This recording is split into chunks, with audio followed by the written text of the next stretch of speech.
તો મિત્રો મે મહિનામાં ઘણી ગુજરાતી ફિલ્મો આવે છે એમાંથી પહેલી ફિલ્મ જગત આવી ગઈ છે. જગતની તમને વાત કરું તો ગંભીર વિષય છે.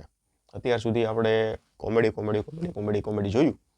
હવે ગંભીર વિષય છે. જો એક તો આ ફિલ્મ છે ને એક આખી ગંભીર છે. એટલે આ ફિલ્મ બનાવીને ગુજરાતી મેકર્સોએ સાબિત કરી દીધું છે બોલિવૂડને, હોલિવૂડને કે કોઈ પણ સાઉથ ઇન્ડસ્ટ્રીને કે ભાઈ અમે પણ સિરિયસ ફિલ્મ બનાવી શકીએ છીએ.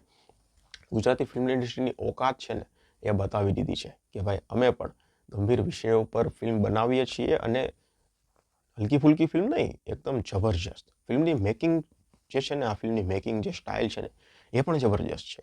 ડિટેલિંગની વાત કરીશું આપણે આગળ, એમાં પણ કોઈ ખામી નથી. એટલે ફિલ્મ એકદમ પરફેક્ટ બની છે. એટલે સિરિયસ ફિલ્મો પણ ભાઈ ગુજરાતીમાં બને તો છે જ, જો બનાવવા વાળો જોઈએ. ભાઈ જબરજસ્ત ફિલ્મ છે આખી. 18+ની ફિલ્મ છે. બાળકોને લઈ જતા, પણ બાળકોને તમારી ભાષામાં સમજાવજો. આ ફિલ્મ તમે જોવા જાઓ ને, ફિલ્મ જોઈને ઘરે આવો એટલે તમારી ભાષામાં બાળકોને આ ફિલ્મ સમજાવજો કે સમાજમાં ગુડ ટચ, બેડ ટચ શું હોય છે, પછી બેડ ટચ થાય તો શું કરવું, આ બધું સમજાવજો. આની જરૂર પડશે. તમે ફિલ્મ જોશો એટલે ખબર પડી જશે શું છે. ટ્રેલરમાં તમને ખબર પડી ગઈ સ્ટોરી શું છે. એક બાળક છે એ ગુમ થઈ જાય છે, મર્ડર થઈ જાય છે કે પછી કોઈ કિડનેપ કરી જાય છે, શું છે એ બધું જ આપણા ઇન્સ્પેક્ટર જગત છે એ શોધખોળ કરે છે. ઇન્સ્પેક્ટર જગત જ્યારે આ કેસ સોલ્વ કરતા હોય છે ને ત્યારે એવા રહસ્યો સામે આવે છે કે જે આમ અંદરથી હલાવી દે. ગજબની ફિલ્મ છે. વેલ પોઈન્ટ ટુ પોઈન્ટ ફિલ્મમાં વાત થાય છે. એમાં પણ ઇન્ટરવલ સુધી તો ફિલ્મ એટલી સ્પીડમાં ભાગે છે, મજા આવી જાય એવી છે. પોઈન્ટ ટુ પોઈન્ટ વાત થાય છે. પછી ઇન્ટરવલ પછી પણ જે ઇન્ટરવલ બ્લોક છે ને એ પણ જબરજસ્ત છે. ઇન્ટરવલ પછી કદાચ એવું લાગશે ફિલ્મ ધીમી પડી, પણ એવું નથી. ક્લાઇમેક્સ આવશે એટલે ખબર પડી જશે કે ભાઈ એ ધીમી નહોતી, એની જરૂર હતી. એટલે ઇન શોર્ટ ફિલ્મનો સ્ક્રીન પ્લે છે ને એકદમ ટાઈટ છે, તમને બાંધી રાખશે.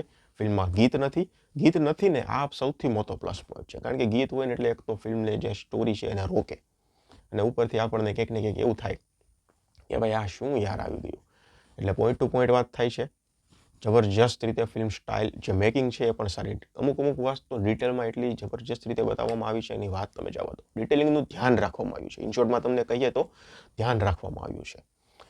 સ્ક્રીન પ્લે સારો છે, સ્ટોરી સારી છે, એકદમ ગંભીર સ્ટોરી છે. આ વિષય પર ગુજરાતી ભાષામાં ફિલ્મની જરૂર હતી, જે પૂરી થઈ છે. એક્ટિંગની વાત કરીએ તો ચેતન દયાનું કામ સારું છે, મજા આવી જશે. પણ એના કરતાં પણ સારું યશ સોની ઇમ્પ્રેસ કરે છે. યશ સોનીની અત્યાર સુધીની આપણે જે પણ ફિલ્મો જોઈ, અલગ ઘણા રૂપમાં આપણે જોયા. આ રૂપમાં યશ સોની ફૂલ ઇમ્પ્રેસ કરે છે. જબરજસ્ત છે ભાઈ. થોડું ઓછું બોલે છે ફિલ્મમાં, પણ કામ જબરજસ્ત છે. યશ સોનીનું કામ આમાં તમને ખૂબ મજા આવશે. અને બંનેની કેમેસ્ટ્રી તમને કહું, ચેતન દયા યશ સોનીની કેમેસ્ટ્રી પણ જામશે. આખી ફિલ્મ ગંભીર છે, પણ ચેતન દયા અમુક વાર થોડી કોમેડી કરાવવાની ટ્રાય કરશે, જે હલકી ફુલકી કોમેડી અમુક વાર તમને હસવું પણ આવશે. બાકી બીજા કલાકારોની એક્ટિંગની વાત કરીએ તો બધાનું કામ સુપર્બ છે. બીજીએમની વાત કરીએ તો બીજીએમ જબરજસ્ત છે ભાઈ. સીનને એકદમ આમ કહેવાય ને કે પરફેક્ટ બનાવે છે. બીજીએમ જબરજસ્ત છે, મજા આવી ગઈ. એટલે production value, music, BGM, acting, story, screen play બધું ઇમ્પ્રેસ કરે છે. બાળકોને લઈને નહીં જવાય, પણ ઘરે આવીને તમારા બાળકોને સમજાવજો આ ફિલ્મ વિશે.